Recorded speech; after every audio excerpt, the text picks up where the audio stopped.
Alors, bonjour madame. Bonjour. Sitting du Saint-Fort dont vous êtes membre, dites-nous pourquoi est-ce que vous participez à ce sitting? Merci d'abord pour l'opportunité que vous nous donnez ce matin de nous exprimer. Au fait, je ne le nie pas, je suis membre très active du Saint-Fort et ce matin j'ai décidé de me joindre à mes collègues pour pouvoir exprimer ce mécontentement que nous avons trop encaissé au fond de nous au fait. D'accord, quelles sont les raisons principales? C'est-à-dire que nous travaillons dans des conditions assez déplorables, il faut le dire. Il y a certaines choses qu'il ne faut pas voiler. C'est-à-dire, il y a un adage dans nos vernaculaires qui dit à force de garder de l'eau dans la bouche, ça devient de la salive. On a assez gardé beaucoup de choses et nos parents, nos frères, la population togolaise, nos concitoyens viennent en payer les prix dans les hôpitaux. C'est déplorable pour nous tous. Nous travaillons assez dans des conditions misérables, médiocres.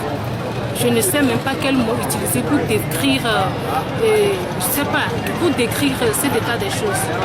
Voilà. Vous pouvez imaginer qu'il y a des services qui manquent de personnel. Il y a des services, on n'a qu'un seul infirmier, on lui demande de faire un travail de 24 heures. Ce personnel ne peut pas être efficace, nous sommes des humains avant tout. Tu travailles jusqu'à un certain moment, tu es fatigué, tu deviens inefficace. Et là, dans ce cas, c'est les malades qui en payent le prix. Quand vous entendez sur les médias, les parents se plaignent, les malades se plaignent, l'origine c'est de quelque part. Quelqu'un ne peut pas quitter chez lui délibérément pour venir tuer un humain. Mais on vient, c'est les conditions qui font que tu es débordé. Des fois, quand dans le débordement, là, tu es fatigué et tu te mets à parler avec la colère aux parents et ça engendre des mécontentements, des disputes, ce qui n'a pas de sens au fait dans les conditions réelles. Nous aimons assez nos parents, nous aimons assez nos concitoyens, ça nous fait mal de les voir, de se faire traiter dans des conditions minables que nous leur présentons. Alors, dites-nous, vous particulièrement dans votre département, quelles sont les difficultés dont vous faites face? Il y en a assez. Dans mon département, il y en a assez. Par exemple, le nombre vous pouvez imaginer dans une salle de réanimation, on va dire qu'un seul infirmier pour une salle de réanimation qui va compter jusqu'à plus de 30 malades. Un seul infirmier pour une salle de réanimation au moment où tu es en train de faire massage cardiaque ici. Un enfant est en train de faire un arrêt cardiaque, tu es en train de masser. Il y a un autre qu'on envoie, il faut aspirer en urgence. Un seul infirmier. Au même moment, un autre patient qui arrive dans un état d'anémie sévère, il faut aller lui prendre la bonne venue en urgence. Un seul infirmier. Et là, les parents, je me mets à leur place, je dis, ben, si j'amène mon patient à l'hôpital et dans un état en train de me quitter, je vais vouloir vouloir plus du personnel alors qu'il est seul.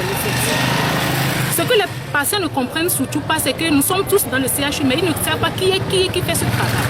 Vous pouvez voir un infirmier, voir un garde malade à côté. Le garde malade, il n'est pas formé pour faire le soin. Il est là juste pour les ménages. Mais quand vous le voyez, il reste à côté, il ne fait rien. Pour les malades, le personnel est là, il ne fait rien, alors que ce n'est pas son boulot de faire ce de quoi vous attendez de lui, quoi. Donc il y a un manque accru de personnel dans tous les services, spécialement chez moi. Deux, c'est le manque de matériel du plateau technique. Vous imaginez que nous sommes dans des milieux où les maladies abondent. L'hôpital, c'est un lieu où tout le monde vient déverser sa maladie pour partir. Nous quittons aussi chez nous pour venir. La première des choses que nous apprenons dans nos cours à l'école de formation, c'est-à-dire le lavage simple des mains. Avant de toucher un malade, je touche un malade, je dois me laver les mains avant d'aller toucher un autre malade pour ne pas prendre le risque de lui transmettre d'autres maladies que je viens de prendre chez l'autre. Mais on n'a pas de lavabo par exemple. Tu fais un soin chez un malade, je suis obligée d'aller prendre Piota pour aller me laver les mains. C'est inadmissible. Et les Piota, on les prend chez les malades. Je fais un soin, je finis, je dis s'il te plaît, donne-moi un Piota, je vais me laver les mains. C'est honteux. Quand nos collègues, ceux qui viennent d'ailleurs des autres pays, viennent faire des stages avec nous, c'est honteux, on a honte. Voilà, on ne peut pas continuer. Le personnel qui n'a pas de matériel pour se mettre à l'aise, on demande à quelqu'un de venir faire un service de 24 heures, c'est inhumain. Vous trouvez ça normal? Alors qu'il n'a pas de sanitaire pour se mettre à l'aise quand il aura des besoins. Donc bref, c'est un peu ça. Merci.